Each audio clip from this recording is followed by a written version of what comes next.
പഹൽഗാമിൽ ഇന്ത്യക്ക് നഷ്ടപ്പെട്ട നിരപരാധികളായ 26 പേരുടെ ജീവന് ഇന്ത്യ നൽകിയ തിരിച്ചടി ഓപ്പറേഷൻ സിന്ധൂർ. അതിലൂടെ ഇന്ത്യ ലക്ഷ്യം വെച്ചത് എന്താണ്, സൈന്യം എന്താണ് അതിനുശേഷം പറഞ്ഞത് എന്നുള്ളതാണ് നമ്മളിപ്പോൾ വിലയിരുത്തുന്നത്. ഏതാണ്ട് പഹൽഗാം ആക്രമണത്തിന് ശേഷം 2 ആഴ്ചയിലേറെയായി ഇന്ത്യ കൃത്യമായ ആസൂത്രണം നടത്തുകയായിരുന്നു എന്നുള്ളതിന്റെ തെളിവാണ് വളരെ കൃത്യമായ കാൽക്കുലേറ്റഡ് ആയിട്ടുള്ള, സൈന്യം പറഞ്ഞത് തന്നെ calculated measured non escalatory movement എന്നാണ് പറഞ്ഞത്. അതായത് അളന്ന് കുറിച്ച് വ്യാപനമൊന്നുമില്ലാതെ അല്ലെങ്കിൽ അധികം സ്ഥലത്തേക്ക് വ്യാപിപ്പിക്കാതെ കൃത്യമായ ആക്രമണം നടത്തി എന്നുള്ളതാണ് സൈന്യം ലോകത്തെ അറിയിച്ചിരിക്കുന്നത്. അത് ഏതാണ്ട് ശരിയുമാണ്. ഏകദേശം 27 മിനിറ്റ് നീണ്ട ഒരു തിരിച്ചടിയായിരുന്നു ഇന്ത്യ നടത്തിയിരുന്നത്. പാകിസ്ഥാന്റെ ഏതാണ്ട് 8 ക്യാമ്പുകൾക്ക് നേരെ ഇന്ത്യ, അല്ലെങ്കിൽ 8 തന്ത്രപ്രധാന സ്ഥാനങ്ങളിലാണ് ഇന്ത്യ തിരിച്ചടി നടത്തിയിട്ടുള്ളത് എന്ന് ഇന്ത്യ തന്നെ വ്യക്തമാക്കിയിട്ടുണ്ട്. 5 സ്ഥലങ്ങളിൽ ഇന്ത്യ ആക്രമണം നടത്തി എന്ന് പാകിസ്ഥാൻ പറയുന്നുണ്ട്. എന്നാൽ 8 കേന്ദ്രങ്ങളിൽ കൃത്യമായി ഇന്ത്യ തിരിച്ചടി നടത്തി എന്നുള്ള വിവരമാണ് ഇന്ത്യ പുറത്തുവിടുന്നത്. അതിൽ ഏറ്റവും ശ്രദ്ധേയമായി നമ്മൾ പറഞ്ഞിട്ടുള്ളത് 2-3 കാര്യങ്ങളാണ്. അത് നമ്മൾ മനസ്സിലാക്കേണ്ടതായിട്ടുണ്ട്. ഒന്ന്, നമ്മൾ നിരപരാധികളെ ഒന്നും തന്നെ ആക്രമിക്കുവാൻ ശ്രമിച്ചിട്ടില്ല. പാകിസ്ഥാന്റെ സിവിലിയൻ കേന്ദ്രങ്ങളെയോ അതുപോലെ തന്നെ പാകിസ്ഥാന്റെ സൈന്യവുമായി ബന്ധപ്പെട്ട ഒരു മേഖലകളിലോ ഒരു ഇൻസ്റ്റലേഷൻസിലോ ഇന്ത്യ ആക്രമണം നടത്തിയിട്ടില്ല എന്നുള്ളതാണ്. അതിന്റെ അർത്ഥം ഇന്ത്യ ഒരു സൈനിക ഏറ്റുമുട്ടലിന് വേണ്ടിയുള്ള ശ്രമമല്ല നടത്തിയിട്ടുള്ളത്, മറിച്ച് ഭീകരവാദികളുടെ കൂടാരങ്ങളും ഭീകരവാദികളുടെ ലോഞ്ചിങ് പാഡുകളും ഭീകരവാദികൾക്ക് ചെല്ലും ചെലവും ഒത്താശയും കൊടുക്കുന്ന കേന്ദ്രങ്ങളെ പരിപൂർണമായി തകർക്കുക എന്നുള്ള ഒരു നടപടിക്രമമാണ് ഇന്ത്യൻ സൈന്യത്തിന്റെ ഭാഗത്തു നിന്ന് ഉണ്ടായിരിക്കുന്നത് എന്നുള്ളതാണ് പറഞ്ഞിരിക്കുന്നത്. മാത്രമല്ല, ഇന്ത്യൻ സൈന്യം പറഞ്ഞ ഓരോ വാക്കും വിലയിരുത്തേണ്ടതായിട്ടുണ്ട്. ജസ്റ്റിസ് സെർവ്ഡ് എന്നാണ് പറഞ്ഞത്. അതായത് നീതി നടപ്പിലാക്കി കഴിഞ്ഞിരിക്കുന്നു എന്നാണ്. ഭീകരവാദികൾ അന്ന് ആക്രമണം നടത്തിയതിനു ശേഷം പറഞ്ഞ വാചകം, നിങ്ങൾ ഇതൊക്കെ മോദിയോട് ചെന്ന് പറയൂ എന്നാണെങ്കിൽ ആ മോദി ഇതാ കൃത്യമായി മറുപടി പറഞ്ഞിരിക്കുന്നു എന്നുള്ള സൂചനയാണ് സൈന്യം നൽകിയിട്ടുള്ളത്. ഇനി ആക്രമണം നടത്തിയ അല്ലെങ്കിൽ ഇന്ത്യ തിരിച്ചടിക്ക് തെരഞ്ഞെടുത്തുള്ള സ്ഥലങ്ങൾ നമുക്കൊന്ന് പരിശോധിക്കാം. 4 ക്യാമ്പുകൾ പ്രധാനമായും പാകിസ്ഥാൻ ഉള്ളിലുള്ളവയും അതുപോലെ തന്നെ 4 ക്യാമ്പുകൾ പാക് അധീന കാശ്മീരിൽ അല്ലെങ്കിൽ പാക് ഓക്കുപൈഡ് കാശ്മീർ എന്നൊക്കെ പറയുന്ന പ്രദേശത്തുമാണ് നമ്മൾ ആക്രമണം നടത്തിയിട്ടുള്ളത്, അഥവാ നമ്മൾ തിരിച്ചടിക്കായി തെരഞ്ഞെടുത്തിട്ടുള്ളത്.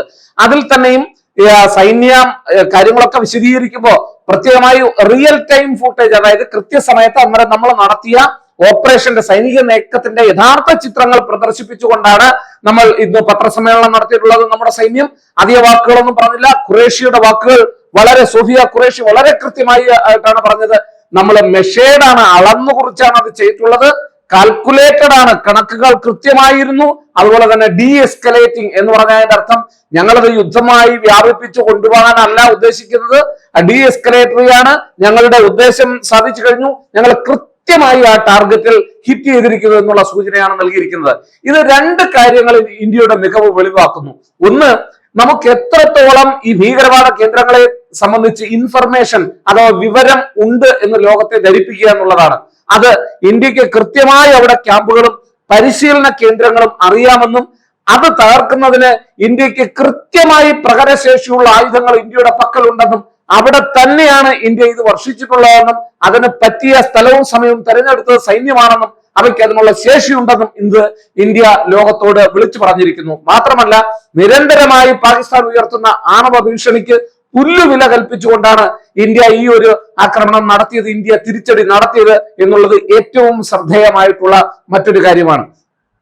അടുത്ത ഒരു പ്രധാനപ്പെട്ട ഒരു കാര്യം എന്ന് പറയുന്നത്, പാകിസ്ഥാൻ പോലും ഇപ്പോൾ തുറന്നു സമ്മതിച്ചിരിക്കുന്നു, ഇന്ത്യ ഉന്നം വെച്ചിട്ടുള്ള ഭീകരരെ ആക്രമിക്കപ്പെട്ടു, അവരുടെ വീടുകൾ തകർത്തു എന്നുള്ള ഒരു വാർത്തയും ഇന്ത്യ പുറത്തുവിടുന്നുണ്ട്. പ്രത്യേകിച്ച് ജെയ്ഷെ മുഹമ്മദിന്റെയും അതുപോലെ തന്നെ ഹിസ്ബുള്ളയുടെയും ഒക്കെ കേന്ദ്രങ്ങളാണ് ഇന്ത്യ തച്ചു തകർത്തിട്ടുള്ളത്. മുജാഹിദീൻ കേന്ദ്രങ്ങളും ഹിസ്ബുള്ളയുടെ കേന്ദ്രങ്ങളും അതുപോലെ തന്നെ ഈ പറയുന്ന പോലെ ജെയ്ഷെ മുഹമ്മദിന്റെ കേന്ദ്രങ്ങളും ഒക്കെ ഡേവിഡ് ഹാഡ്ലി ഉൾപ്പെടെയുള്ളവരുടെ അതുപോലെ തന്നെ പല ഭീകരർക്കും നമുക്കറിയാം, ഇന്ത്യയിൽ മുൻപ് ആക്രമണം നടത്തിയിട്ടുള്ള പ്രധാനപ്പെട്ട ചില ഭീകരന്മാരുടെ സൈനികപരമായിട്ട് തന്നെ പാകിസ്ഥാൻ സൈന്യം നൽകിയിട്ടുള്ള ഭീകര പരിശീലനങ്ങൾ, ആ പരിശീലനം നടത്തിയിട്ടുള്ള സ്ഥലങ്ങൾ തന്നെയാണ് ഇന്ത്യ, അല്ലെങ്കിൽ പരിശീലനത്തിനായി അവർ ഉപയോഗിച്ച സ്ഥലങ്ങൾ തന്നെയാണ് ഇന്ത്യ ഇപ്പോൾ നശിപ്പിച്ചത് എന്നുള്ള കാര്യം ഓർത്തിരിക്കുന്നത് നല്ലതാണ്. അജ്മൽ കസബിന്റെയും അതുപോലെ തന്നെ മസൂദ് അസറിന്റെയും ഒക്കെ വീടുകൾ ഇന്ത്യ ലക്ഷ്യം വെക്കുകയും അവ പരിപൂർണമായി താർക്കുകയും ചെയ്തു എന്നുള്ള വാർത്തയാണ് ഇന്ത്യ അറിയിച്ചിട്ടുള്ളത്, ലോകത്തെ അറിയിച്ചിട്ടുള്ളത്. ഏതാണ്ട് മസൂർ അസദിന്റെ വീടുമായി ബന്ധപ്പെട്ട് അദ്ദേഹത്തിന്റെ സഹോദരിയും അതുപോലെ തന്നെ അവരുടെ കുടുംബാംഗങ്ങളും ഒക്കെ ആയി ചേർന്നുകൊണ്ട് 14ഓളം അവരുടെ കുടുംബാംഗങ്ങളെ തന്നെ വധിച്ചു ഇന്ത്യ എന്നുള്ളൊരു വാർത്തയും പുറത്തു വരുന്നുണ്ട്. ഇന്ത്യ അത്തരത്തിലുള്ള വാർത്തകൾ നൽകുന്നുണ്ട്. ചുരുക്കി പറഞ്ഞാൽ ഇന്ത്യ ഭീകരരുടെ ഒളിത്താവളങ്ങളും അവർക്ക് പരിശീലനം കിട്ടിയ സ്ഥലങ്ങളും തന്നെയാണ് ഇതിനോടം തന്നെ ആക്രമണത്തിനായി തെരഞ്ഞെടുത്തിട്ടുള്ളത്.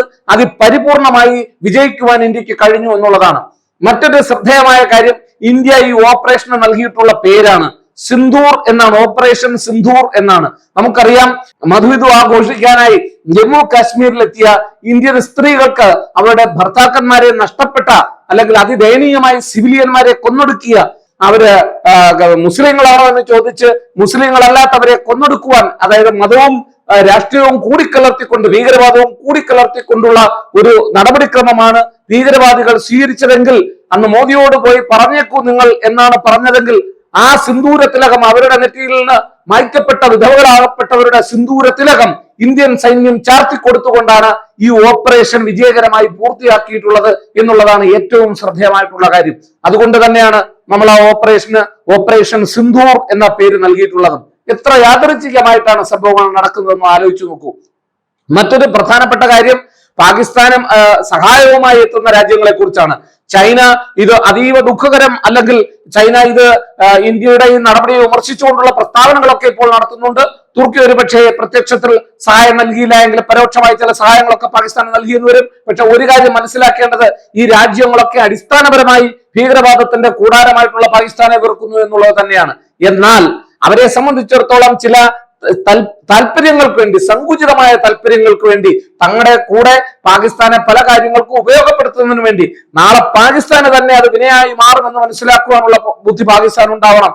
അതുകൊണ്ട് തന്നെയാണ് ഇങ്ങനെയുള്ള ഒന്നോ രണ്ടോ രാജ്യങ്ങൾ പാകിസ്ഥാന്റെ സഹായത്തിന് വേണ്ടി എത്തുന്നത്. ഇനി ഇന്ത്യ ഉപയോഗിച്ച ആയുധങ്ങളെ കുറിച്ചാണ്. മിറാഷ് യുദ്ധവിമാനങ്ങളും അതുപോലെ തന്നെ മെഗ് യുദ്ധവിമാനങ്ങളും ഒക്കെയാണ് നമ്മളിവിടെ റഫേൽ യുദ്ധവിമാനവും മിറാഷ് യുദ്ധവിമാനവുമാണ് പ്രധാനവുമായി നമ്മളവിടെ പരീക്ഷിച്ചത്.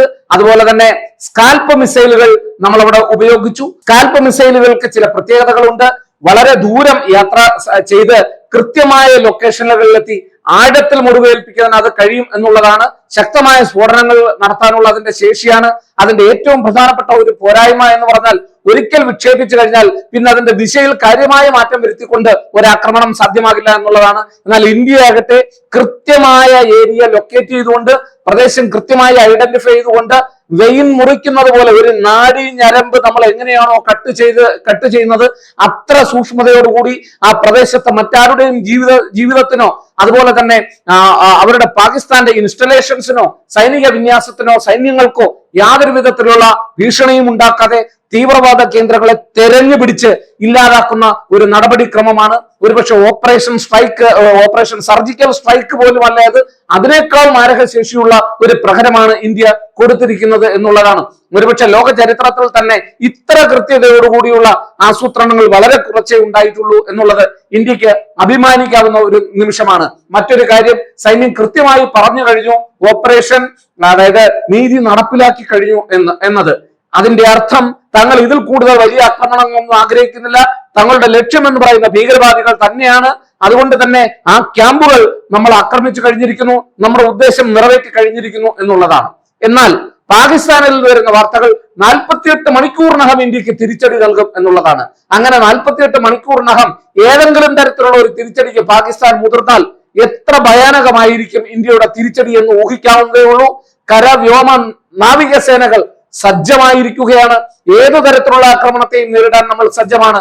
നമ്മളിപ്പോൾ ലോകത്തോട് പറഞ്ഞിട്ടുള്ളത് ഒരേ ഒരു കാര്യമാണ്, പാകിസ്ഥാൻ എന്ന രാഷ്ട്രത്തെയല്ല നമ്മൾ ആക്രമിച്ചിരിക്കുന്നത്, മറിച്ച് പാകിസ്ഥാനിലെ ഭീകരവാദികൾക്ക് ചെല്ലും ചെലവും കൊടുത്തുകൊണ്ടിരിക്കുന്ന പാകിസ്ഥാനിലെ തീവ്രവാദ കേന്ദ്രങ്ങളുടെ നാഡീ ഞരം പറക്കുന്ന അതേ പ്രിസിഷനോടുകൂടി കൃത്യതയോടുകൂടിയുള്ള ആക്രമണങ്ങളാണ്, തിരിച്ചടിയാണ് ഇന്ത്യൻ സേന തയ്യാറാക്കിയിട്ടുള്ളതും നടപ്പിലാക്കിയിട്ടുള്ളതും എന്ന് ലോകത്തെ നമ്മൾ അറിയിച്ചു കഴിഞ്ഞിരിക്കുകയാണ്. എന്നാൽ 2 യുദ്ധവിമാനങ്ങൾ അവിടെ നശിപ്പിക്കപ്പെട്ടതായിട്ടുള്ള വാർത്തകൾ വന്നിട്ടുണ്ട്.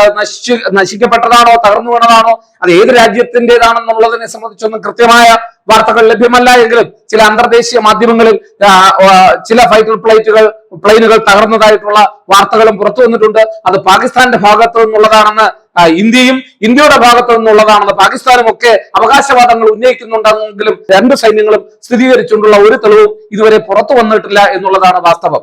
നമ്മൾ വളരെ ഇമോഷണലായി വാർത്തകൾ കൊടുക്കുന്നതിലല്ല കാര്യം, കൃത്യതയോടെ വാർത്തകൾ എത്തിക്കുക എന്നുള്ളൊരു കാര്യവുമുണ്ട്. പ്രത്യേകിച്ച് യുദ്ധത്തിന്റെ പശ്ചാത്തലത്തിൽ ഇന്ത്യയെ സംബന്ധിച്ചിടത്തോളം ഇന്ത്യ വളരെ നിർണായകമായിട്ടുള്ള ഒരു നീക്കമാണ് നടത്തിയിട്ടുള്ളത്. ഭീകരവാദത്തിന്റെ കേന്ദ്രങ്ങളെയാണ് നമ്മൾ തിരഞ്ഞുപിടിച്ചിട്ടുള്ളത്.